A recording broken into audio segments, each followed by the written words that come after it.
we all have our thing. We all are going to have things that don't go how we want. And it's how you choose to live with it is what really makes you who you are.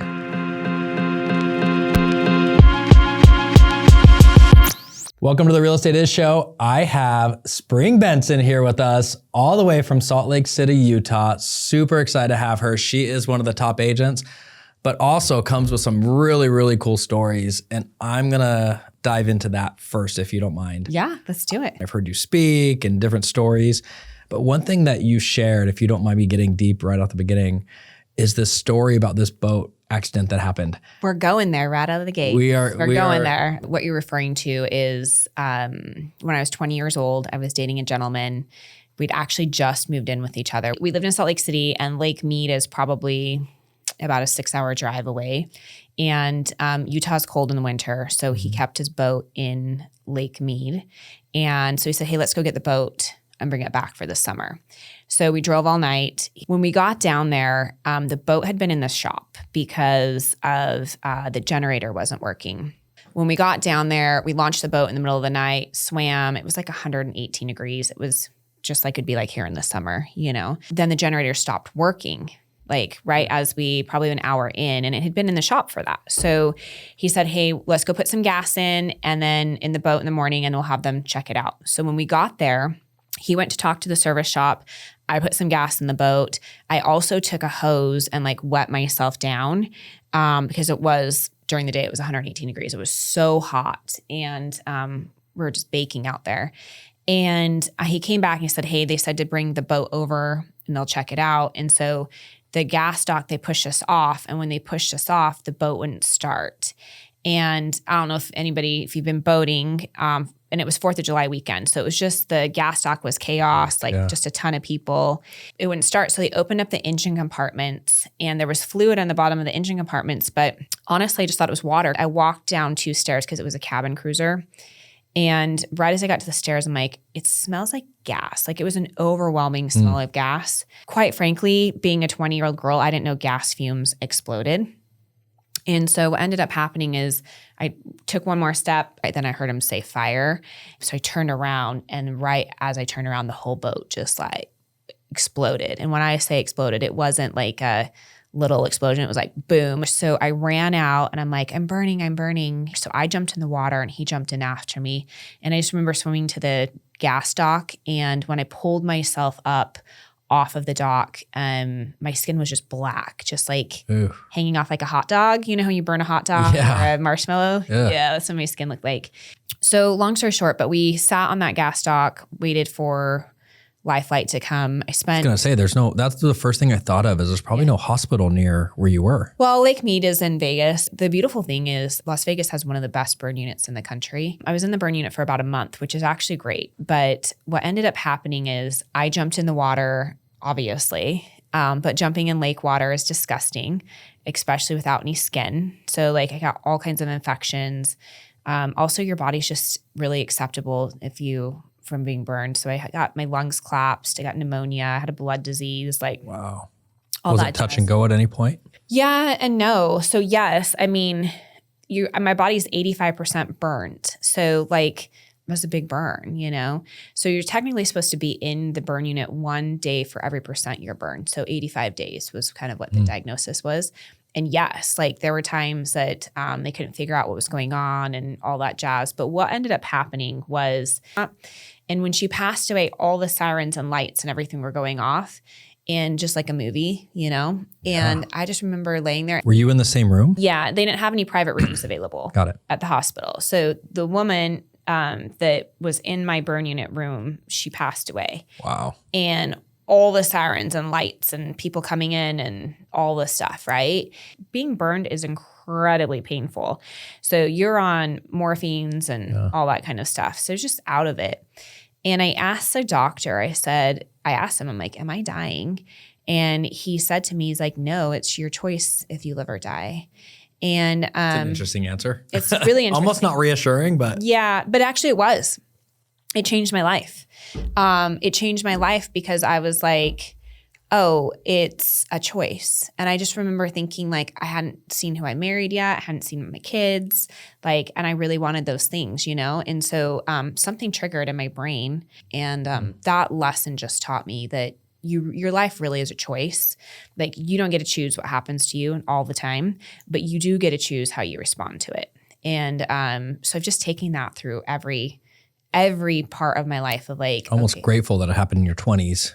1,000%. Because sometimes, I always say that the decisions you make between 18 and 25 affect you for the rest of your life. Yeah. And when I also didn't it wasn't a big deal, to be honest with you. Like, I think my parents, if I could give anybody advice, my parents did a really fantastic job on a couple of things. And one of them was I was always a cute kid, but they never put a lot of emphasis on how I looked. So I just didn't care. I remember saying to you didn't let it affect your confidence. Yeah, I remember saying to my mom, I'm like, I don't really care what my skin looks like. Let's just get me out of here, And also, so it never even crossed my mind that like, oh, you're gonna have weird skin the rest of your life or whatever. I just don't care. So how has it changed we're gonna talk about real estate in a second. Obviously, you're on the Real Estate show, but how has it changed your parenting style? You became a parent after that. Yeah. Right. So how has it changed the way you're a parent? Sometimes I think it's positive and negative. Like sometimes I think it probably makes me less empathetic because I'm like, okay, why are we freaking out about this? This is a choice, But I also think it's, I'm pretty high-minded and into personal development and growth.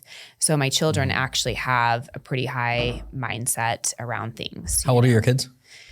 So I have a blended family of 5. My children that are littles is what I call them are 15 and 18. And then the older Not so little anymore. Yeah, they range up to 30, Okay, so you're almost in the empty nester stage. I know, it's crazy, right? How do you feel about that?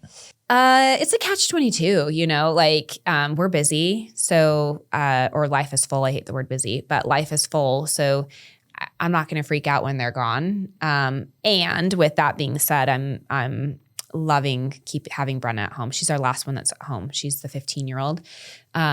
It's just fun, So I know I'll be bummed when she's out, but our 28-year-old just had a baby, so it's been kind of fun to have. Your grandma. Isn't that weird? Yeah, like looking at me, you guys, like that's so weird, but it's fun to have. Question mark? Congratulations. Yeah, no, actually, originally I was like, this is weird, but but having that new energy in the house is actually really fun, So tell me a little bit about your real estate career. So I've been in real estate for 21 years probably. So what ended up happening is I got married young to the gentleman who owned that boat. Do you feel like that brought you guys together is what helped? Do you think you ended up together either way? I think we would end up together anyway. I definitely think it probably created a little bit of a bond, I just heard that sometimes when you get in a major accident with someone you're dating, sometimes it kind of creates this bond. Yeah. We dated for a year and I'd moved in with him. So it wasn't and we actually broke up after. So it was heavy on a relationship because when I got out of the burn unit, I all of a sudden, I didn't work. My feet were really burned. So I didn't wear shoes for a long time. And I was just my skin was Barney purple, no hyperbole, and super thick. So I couldn't go in the sun. It was just, being a 23-year-old kid, with your girlfriend, all of a sudden, you're responsible for all the bills. She lives in your house. It was just a lot. It's a lot of responsibility to take on for anybody. Let me ask you an interesting question. Yeah. You'd said nothing's off limits. Okay, let's ask this. Yes. I went through a divorce myself. So I'm curious from your perspective. I hadn't been quote unquote successful during my first divorce. Had you been quote unquote successful? Yep. Or on your way? What advice do you have for agents that are currently going through a divorce that are successful in their business? In which regards? How just emotionally, how do you continue your business success while you're going through a divorce? A divorce for most people is a very emotionally draining Yeah. So process. I actually say this. I was really fortunate. I was successful. And so at that time, I actually had an assistant and a small team. And I used to say, thank God for Hannah, because she was my assistant. She kept it together of the back end of things. Because I think it is easy to just leaning on others really well. Yeah. Having that structure, but also back to this, sometimes I'm not very empathetic, which is, I don't want to put that out there, but I do believe money solves a lot of problems. So going through, you're already going through something hard and then not to have money, like just amplifies it. So even with my agents, I'm like, I get it. I understand that you have XYZ going on, and I'm going to support you in any way I can.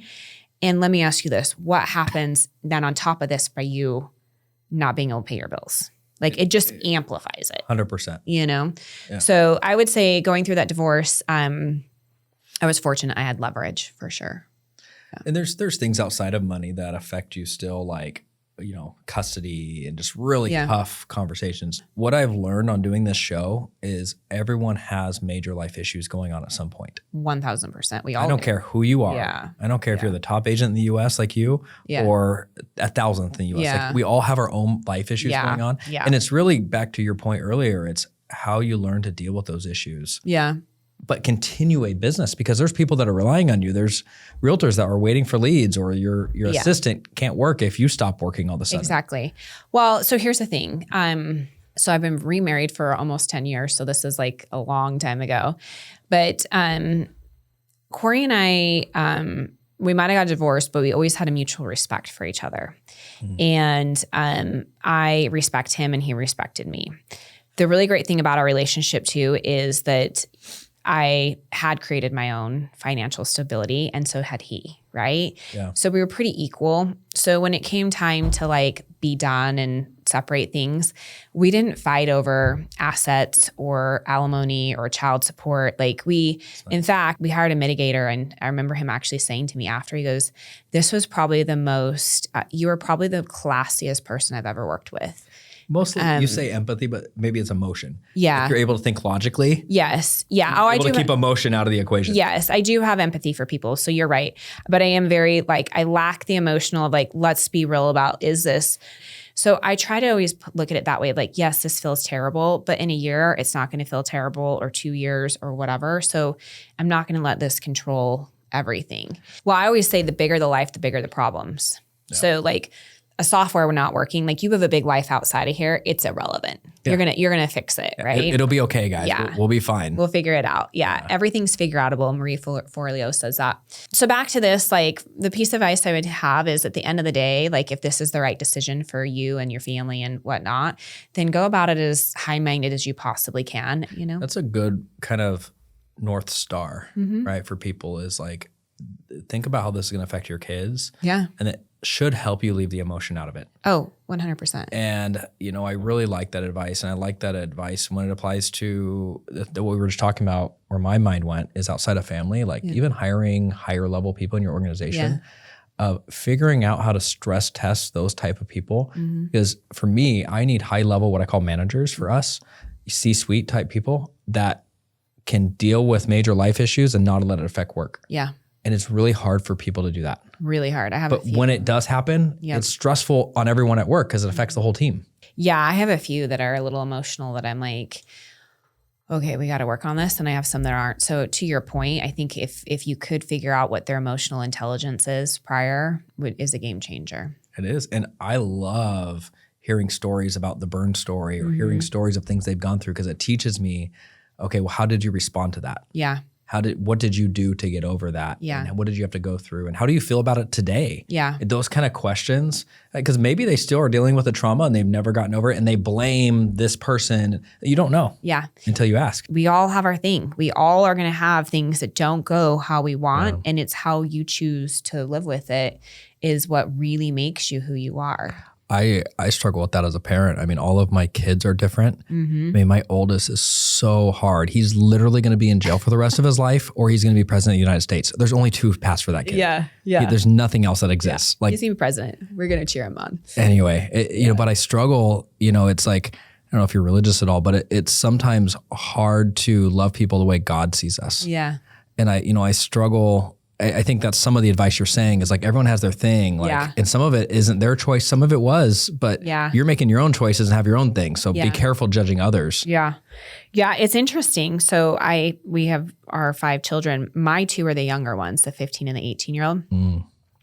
My 18-year-old is, man, he's such a good human. Like he's the happy and the like, he'll call me and tell me how much he loves me and like all those things. Things that most 18-year-old boys aren't doing. Yeah. And man, it's been a struggle. Like school, he's brilliant, but he's not like traditional school. Like he actually graduated early. Like he should be a senior this year. And he just got his diploma because we're like, we're done. Like we're not like, just get it over with so we don't have to fight about this anymore. He's frustrating for me because I am like, boom, boom, boom. Like, let's go. Like you're 18, you could have your license. You could be like all these things. And he just loves life. He just wants to ski. He loves the freedom, like all those things. And it hit me the other day that I'm like, I just get frustrated. Like I have this discontentment inside sometimes of like, oh my gosh, I'm gonna child, like what is going on?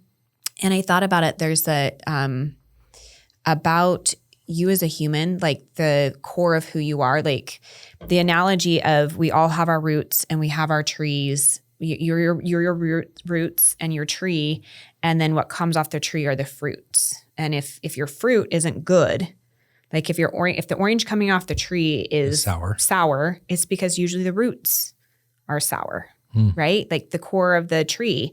Yeah. And I was thinking about him. I'm like, man, his fruits are like good. Like he's happy. Yeah. So his emotional home I was referring to is his emotional home, him as a core, he's happy.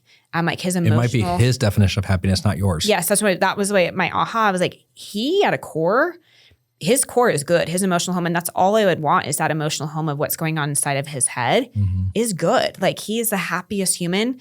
So I shouldn't put what my expectations are on him. It's not always black and white. You're not necessarily in this scenario. You know, I come from a family where my father's a home builder. And there's a lot of kids, and not every kid can take over that business. Right. But it's a major business. I mean, he's built 40,000 houses. Wow. And he does about 1,200 a year now. And it's a big business with 20 to 30 years of runway still, and he's 93. Wow. So he's not going to live for another 20, 30 years. Yeah. My point is, it's not, I only say that from it's not so simple of an equation because your expectation of your kid to take over that business, and if they're not that kid, like there's some really hard, like find happiness. Like, wait, hold on, there's this legacy. Yep. And you see my point? Like sometimes for people, they have certain situations where, you know, they've always wanted them to be a professional quarterback or whatever. Yeah. Right. You see those dance moms that are just so invested in their kid doing one thing. Yeah. And when their kid wants to do something else, it's the end of the world for the parent. Yeah. It's so hard as a parent sometimes to let go. Oh, it is. Like, so I always said I wanted happy, productive members of society. Like when I raised like them as little kids, I'm like, I don't really care what they do, just as long as they're happy, they're productive members of society. He's happy. Like, and he's only 18. His dad keeps on saying, Spring, he's only 18. He's going to figure this out. Right. Where I'm like, let's go. You know? But you're treating him like somebody on your team, like get it together. Let's go. Yeah. But at the end of the day, my aha, this was just the other day. I'm like, dang, his emotional home, so good. And the reason this got into perspective is back to your conversation about people you hire and stuff, right? I had this thing that was a big deal and there was all these tears. And I'm like, how did this make you so upset? Like in my head, I'm thinking this, like this was not a big deal. And yet. Make you upset or someone else? No, this employee. Oh, okay. Like she was so upset about something that really was not that big of a deal, right? Got it. And it made me think, I'm like, her emotional home, where she lives inside of herself and whatever she's saying to herself, it's got to be pretty scary for this to be a big deal. Yeah. Right. And so it just made me think, I'm like, if we can teach emotional intelligence on our team. Have you watched Billions? Oh my gosh. Okay. So I had a surgery last March. And so I was down for a minute. And so I was like, because I never watch TV. Yeah. And that's the show I chose. So I started it last March. I think I'm on season, like randomly, I'll be like, I'll just watch Billions. So I'm on like season 3 or 4, but that's the only show I watch. I won't tell you the ending, but I will tell you this. It is one show where the ending, you're like, okay, this ended properly. Okay. Because a lot of shows, you get to like 7 or 8 season, you're like, that's the ending, seriously? You know? Yeah. But this one ends really well. Anyways, outside of that, the reason I brought it up is we all need a Wendy for our employees. Like we see Wendy and it's almost like the Donna from Suits, you know, like we all want a Donna. Yeah. The Wendy is like that emotional intelligence guide for your employees because sometimes as bosses or as owners, we have to step into that role. Yeah. And we're not always equipped for it. Yeah. Now you might be more than I am, but it's not an easy role to play where somebody sit down and be like, why are you struggling? And they're like, well, if I could be honest with you, my doctor told me last week I might have cancer. Yeah. It's like, oh, yeah. Okay. Well, now I can see why you're not focused on this project that you promised to do or whatever. Well, so I have done a lot of personal development. Like I think my success, so I went to cosmetology school. Okay. And then I got into real estate. So what ended up happening, how I got into real estate was Corey, my first husband, we moved up to a small resort town. And there was a woman we knew that worked for the large land developer. She mentioned that they were hiring an agent, and he was like, Spring would be perfect for that. And I remember just kicking him under the table, like, what the hell are you doing? Like, I don't even have my license. I'd started school, but I didn't. Yeah, you had committed to cosmetology too, right? Well, and I didn't even have I actually committed that I wanted to be a mom. Like I didn't have any career ambitions to be very candid with you. So I ended up getting the job, it's a long story short, but, and I worked for that developer for a long time. When it was time for, in 2008, 2009, the housing market crashed, right? Mm-hmm. And the developer, like the first thing to go is somebody's second home. Like nobody needs a second home. So people stopped buying. Our upper end clientele was like, no. And then a lot of them, their prices had gone down, that a lot of these people actually made strategic business decisions to short sell because they're like, or just let it go or give it deed in lieu of foreclosure, all that kind of stuff. Yeah. So, I mean, I had a project, a development I worked at. I think we had 132 condos. And at one time I was short selling over a third of the inventory. Like it was insane. Wow. I got my start in 2009. So 2009, 2014, I was all short sells. Yeah. Yeah. It was a different world. Totally different world. Yeah. So I fortunately, when I, at that time I got Realtor Magazine's 30 Under 30. And so I've all of a sudden got on the radar of all these mega brands. And so I want to go into it, but I ended up at KW, partially because KW, I was slightly bored and KW offered to help me grow. And so they were like, what about a team? So I started a team. I had no business starting a team. I was not a leader or leadership. But two parts of why I'm going into this is I had to figure it out. So I ended up getting into a lot of coaching. I'm highly coached. I don't have a college degree or anything like that. So I would say, yes, I'm good. But the gentleman who runs my real estate team he's your Wendy? He's my Wendy. He's fantastic. He actually used to work for Tony Robbins for 5 years as a professional speaker. So there's a psychology behind it that he gets. And he's deep too, like having a quality conversation. So I think that's been the key to our success of why we crush it is we can attract people because we can get them in production. We keep them because we focus on the human element of it, right? Whose idea was it, his or yours, to focus on growth? I know that's a big word for you in your team, in your model, in your coaching, in life. It's growth, personal growth? Probably both of us. I mean, it's always been who I am of we grow people. I mean, here's the thing about real estate. At the end of the day, how you make money is you sell a house. Yeah. So everybody's wanting all this growth in real estate and all these teams and stuff. It's like, well, you sell houses. So you either sell more houses or you get some leverage so you can have a little bit more free time. But we all just sell homes. Like, let's just call it what it is. Sure. So there's a lot of activities you could be doing and a lot of activities people do that aren't selling houses. Right. So when we talk about growth for us, well, we were like, well, if we can focus on helping them understand that the vehicle of selling homes creates the income to live the life they want, right? So what is it outside of here that we can help them grow, right? So yeah, don't get me wrong, our organization has massive growth opportunity of you can be a mentor to you can have an expansion team to where you can be part of our ancillaries, like whatever. Mm-hmm. But at the end of the day, we really try to focus on like you as a human, like how can we help you get to that next level? That goes back to that emotional home that you talk about. Oh yeah. Right? Yeah. That concept. And the roots and the tree. I mean, I'm kind of wrapping a bunch of stuff for our conversation together. Yeah. Yeah. Well, for example, I have a gentleman who runs my Salt Lake City office. He's been with me for about 6 years. He came in as a brand new agent through Keller Williams. Like he was an agent at KW. Mm-hmm. At the time, I just happened to be in my office and he was writing his first contract and didn't know what the heck he was doing. Yeah. And I was like, I'll just help you. And I remember him giving me his clunky computer that I was like, what is this? You know, and he was just this cute little maybe 22-year-old kid.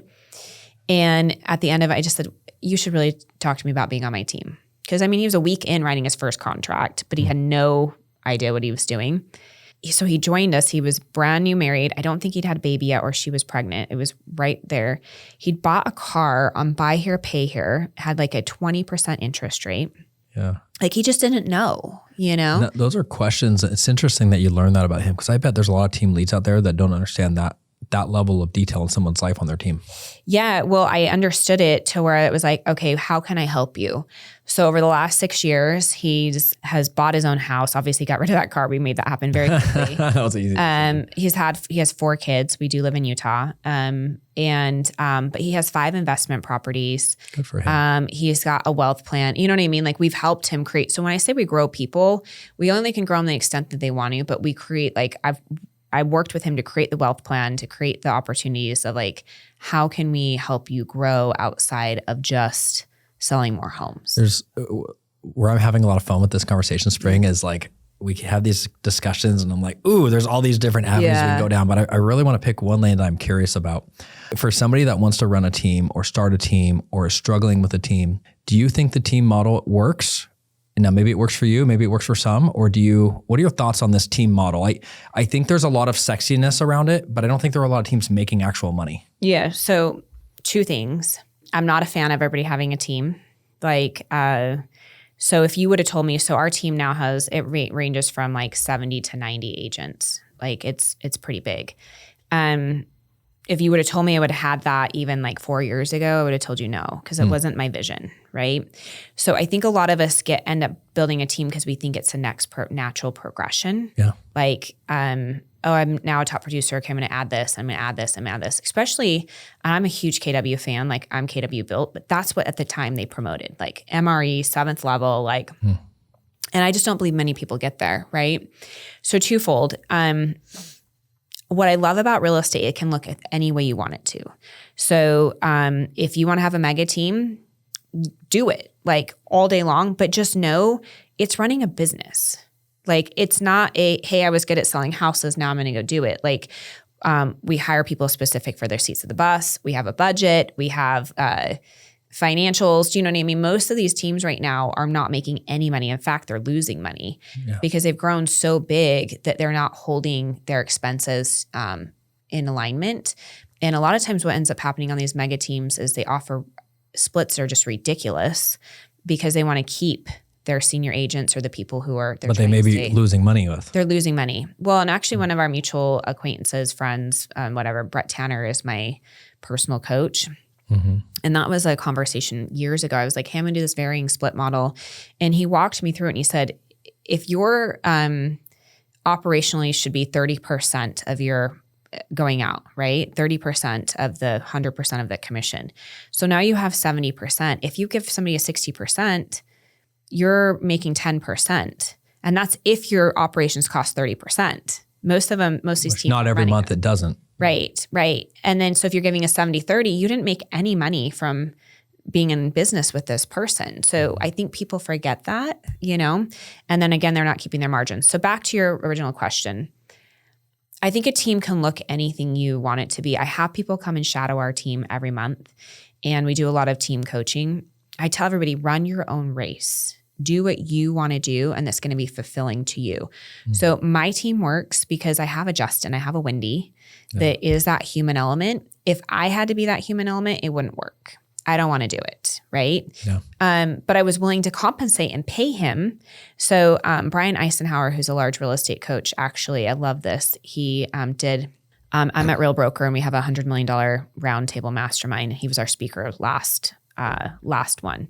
This was such a good analogy. He said, oftentimes we're so caught up on our net that we don't think about what we could make. And he gave the analogy of Tesla. He said, Elon Musk built this multi-billion-dollar company. They bring in billions of dollars. He maybe netted 1% of all of that, but he still netted $1 billion, right? Mm. His analogy was like, sometimes you have to pay out to ultimately get that gain. So like for me, when I hired Justin, I knew like, okay, I'm going to pay out the salary and ultimately make less to make more. Does that make sense? What's interesting about this conversation is prior to this show happening, we were talking about a house that you bought for cost seg reasons. Yeah. And it's a house that you ended up not renting out. You use it for events. You use it for different things here and there for a business purpose. Yep. But what I find really intriguing about that is we had that conversation around investing today. We've talked about investing in yourself. We talked about investing in real estate. Yeah. But a very important piece that people forget is investing in the right people. Oh yeah, for sure. And it's taking that risk on the $100,000 to $200,000 salary people. Yep. That is a big risk to take, just like it is buying $1 million home. Yep. Right? You put a lot of due diligence into that and inspections and it's learning that. So I think that's a third facet to what we're talking about today. Yeah. My world runs from leverage. So Justin's my leverage on the team. Jace is my leverage on the team. Operational wise, right? On my Spring Bee sides, I've got Katie. I just have really great talent that lets me be here on a Monday, we appreciate you. I know how much you protect your time. No, yeah. I do appreciate you being here. Yeah, no, but you get what I'm saying though. Like if I was out slinging houses and trying to do all these things. And so same with I have leverage in my home. Like we have a house manager. People might think that's ridiculous, but man, I don't have to think about shopping, the laundry, like anything that way. So when I come home, I'm actually present, right? And productive with your kids and have build bigger roots with them. Yep. Yeah. Roots. Yeah. And so it's been, I'm very like, okay, where do I need to pay to be able to have more time, to have more freedom, to either make more money or have more time and freedom to spend with people. Or have a better emotional home for yourself. Oh, it's so great. Like for me personally, like when I don't have to come home and be like, oh my gosh, this is a disaster. Yeah. Like it's just done. It just feels good, It does. We that was something that my wife, I know, and she's actually a stay-at-home mom, but she had to kind of get grips with. And I think she saw me grow from nothing to something. And, during that growth period, she saw that I had good leverage as far as people. Yeah. Right? I had really good people around me to help me leverage. Yeah. And she, I think at some point realized, you know what? It's not, and she didn't mean this in a bad way, but it's like, it's not fair that you get all this leverage to help you. Like I need leverage too at home. Yep. And when I was always okay with it. In fact, I promoted it for her, but she had to come to grips with like, it's okay for me to do this. Yeah. And it's changed her life. Yeah. It's so great. Yeah. That's what I've told some of my people that work with me. I'm like, get your wife a nanny or cleaning person. They're like, she's stay at home. I'm like, that's a lot of work. It is. You know what I mean? Like let her have some freedom too. The other thing that, we teach our agents and the people in our organizations and stuff is like, you might be growing, like we're putting you in all these high level conversations and trainings and things. Like you need to be making sure that your spouse is on the same ride, because if not, there's going to be resentment or they're going to be like, okay, you're doing all these things and I'm here, And I think that's been, a really big facet of my personal relationship with my husband is we have really made a commitment that we grow together. It's not a financial thing. Like we do our own stuff. I'm just saying like we're on the same page of like, how can we make sure we're growing at the same rate that it keeps and supporting each other's growth. 100%. I am who I am today because I'm married to him. 1000%. Like I tell people that all the time of the number one decision you're going to make is who you marry. I'm very fortunate that he's just been my number one supporter and also super secure of like, hey, I'm like, don't judge me, everybody. But like, I don't communicate very well of like, here's my schedule. But I'm like, oh yeah, like even this week, I'm like, this weather is fantastic. He's like, well, I can fly down and we can stay there for a couple more days. And I'm like, I actually can't. I'm flying to Denver to speak on Wednesday. I probably should communicate. Do you know what I mean? But it's just that he's like, he's got his thing. I have my thing. And I know that I've been where I'm at because he's been so supportive of like, I'm cheering you on. I had a business partner in another business and he was the boots on the ground guy. I was more of the investor consultant type. Yeah. And his wife would call him and say, there was a car wreck. I see I'm tracking you and there was a car wreck near you. Are you okay? And hey, you said you're gonna be home at 5:30. It's 5:27. Are you on your way? Yeah. But like, it was so much of that. And he was trying to grow this business. And when you're in those first 2 or 3 years of growing, it's grinding. It's grinding. Right. And we ended up having to sell the business. Now we ended up getting a good number, but it could have been a lot bigger because he married the wrong person. And you know what he's been doing for the last few years? He's a stay-at-home dad. Wow. And I don't fault him for that decision. Yeah. He did it to keep his marriage alive. Yeah. The whole point is who you marry, and he's happy in his marriage, so let's keep that off the table, but who you marry affects your business growth It affects everything. Like it was a great example for me of that. Yeah, I had a client one time that I really respected when I sold resort properties. He was CEO of a gaming company. So like of a Harrah's or Wynn or whatever, you know. It was when I was actually going through my divorce. He said to me, he said, the number one decision you will ever make in your life that I tell my daughters is who you marry. Oh, yeah. And because it affects everything, right? I only have one daughter. We have that discussion a lot. Yeah. Well, even. And it's going to affect my relationship with who you marry because that's important to me too. Yeah. Well, but I also believe with your sons too, right? Like if your son is marrying the girl that tracks their every move and like upset about these things, don't limit them. That really limits. Yeah. Well, you are on the Real Estate Is show. Have you thought about what real estate means to Spring? Great picture, by the way. Thank you. I would say it's opportunity. The reason I think it's opportunity is like there isn't a glass ceiling. You can make it anything you want. I think also the opportunity of real estate for even like we were talking about prior, like investing, like there's wealth opportunities, right? Mm-hmm. There's massive opportunity for growth for everybody. Where else could you even get into business? Like I think about it and I'm like, your office is beautiful. But you're carrying massive inventory, massive overhead, all of those things. Like real estate, you don't have any of that. And you have an opportunity to make tens of thousands of dollars by selling your expertise and your knowledge. Like, I just think the opportunity is endless. And the last thing I'll say is coming from the girl that got her real estate license on a fluke in her 20s to now I'm 42 and I feel like I've built a small mini empire that's continuing to go. Like a legacy. Yeah, like what real estate's just done. I tell people all the time when they're thinking about getting, I'm like, cool, I think it's great. It's obviously, I don't say this, that it's simple but not easy, but it's truly what you choose to make it. And there's lots of opportunity there, so. I could almost write that, what you choose to make it. I like that answer too. Yeah, it is what you choose to make it, right? Yeah. I mean, I see, what do we see? We see 80-something% fail out in the first 2 years. It's because they didn't make that choice. The way I explain it to young real estate agents is, and salespeople in general struggle with this, not just realtors, but specifically realtors struggle with this. If you go look at an attorney or a doctor, those are kind of the two examples I like to give. Yep. Look at how much schooling and effort they put in to make $200,000 to $300,000 a year. Yep. Because most doctors and attorneys make somewhere between 150 and 300. Totally. It's kind of their range. Now there are some that make more, but those are contingency cases. So nonetheless, right? Yep. The ones that bill hourly make that. Yep. Real estate agents have the ability to make between 150 and 300. It's not abnormal to do that. And they all think they should. But stay with me. So this is where I'm going with that is on a continuing education perspective, those attorneys and doctors put a lot of time in every year to their craft. Yep. And the new things that are coming out. If realtors just dedicated that amount of time to their craft, they could do it overnight without the expense of paying for law school. Yeah. So two things I want to say on that. One, I always tell a new agent or any agent when they say, I want to make, let's just say $100,000. I'll ask them, great, who do you know that makes $100,000? And then it's so-and-so, or let's just even use a doctor. Cool. Did the doctor go to school for however many years? Is a doctor skilled in his craft? Is he the best? Like, how much student debt does he have? Is he working 9 to 5? Like, you want to make $100,000 by coming in here for 2 hours and not talking to anybody. Like, it just doesn't work that way. So I'm like, I want you to think about who you can emulate if that's really what you want. Well, even like the emotional intelligence of a doctor. Oh, yeah. If you relate that to the emotional intelligence that a realtor needs, like, do doctors have to learn how to have conversations about people dying with family members? Right. Is that something they probably want to do, that comes natural to them? Right. Absolutely not. Right. Do realtors get put in positions where they have to have really tough conversations about divorce and death with homeowners? So it's just learning that emotional intelligence side of things. I'd never thought about it that way until you brought it up. So I really appreciate you doing that. It is emotional intelligence. I would say the last thing is we should change this to real estate as emotional intelligence.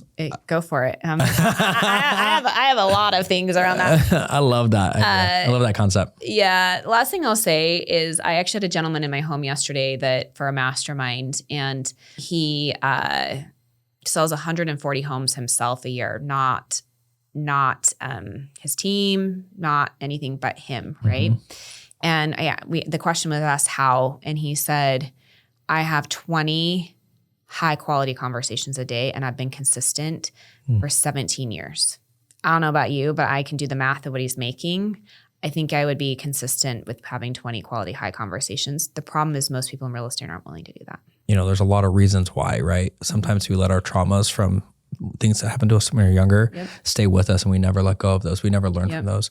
Sometimes it's, not having the right people around us that we can rely on and help leverage our time. And there's a lot of reasons why, but one thing I do know is I'm very appreciative of you spending time with me today. Yes. I am very respectful of how much you own your time and how much you care about who you give your time to. And spending the hour today has been very beneficial, hopefully for a lot of those that are listening. Yeah. Thank you for having me. This is beautiful. Well, for anyone that wants to get in touch with you, what's the best way for them to reach out to you? Find me on Instagram.